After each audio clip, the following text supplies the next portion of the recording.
to decide what to eat at this market.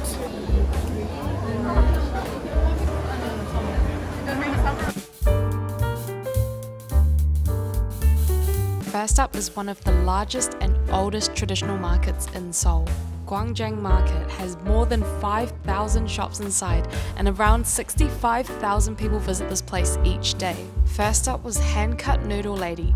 Not her real name, but it was plastered everywhere. She was on the Netflix series Street Food Asia and the market really milked it. I mean, hand-cut noodles done right in front of you in a really flavoursome broth for $7 Australian. She deserves the hype. Next up was marinated seafood sitting on the street, uncovered. Not my usual go-to because I didn't want to shit myself for the rest of the holiday, but my mum tried it first and I didn't want to look weak in front of her, so I was like, oh yeah, cool, I'll try it too.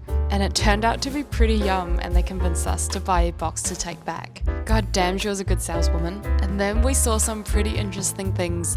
I called them water penises, and there was no salesperson that was talented enough to convince me to try it. Let me know in the comments if you know the actual name of these creatures. The last stop at Gwangjang Market was something that I didn't really want to try, but my curiosity took over. It's fresh octopus served from tank to table in minutes. They were serving this at just about every third stall, and everyone just had like a small tank with small octopuses in it. The one we're eating is not the one I filmed her cutting. I don't know if that makes it any better. And it was an experience. I could feel it sucking on my tongue as I was eating it. It kind of hurt. Sorry. And then we opted for some less intense food, the green beans pancake that the market is famous for.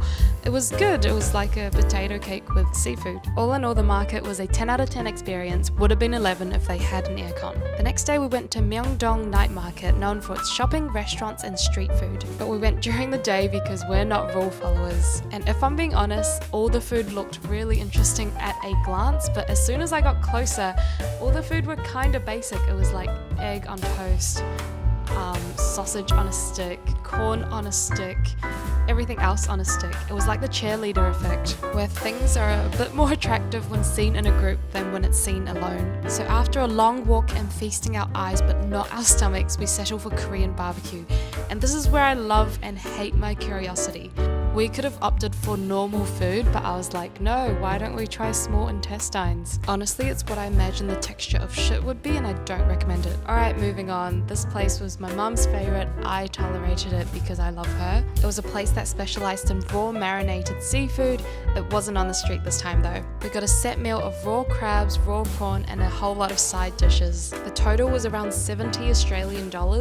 A part of me felt like it was a bit of a tourist trap because that's almost Australian prices. But you know what you don't get in Australia? The manager coming over to show you how to eat your dinner. He must have been like, you freaking morons, why don't you know how to eat this? Stop wasting our delicacies. Another day, another new spot to try. This place is really close to Dongdaemun station. We opted for the classic cold noodles and seafood pancake.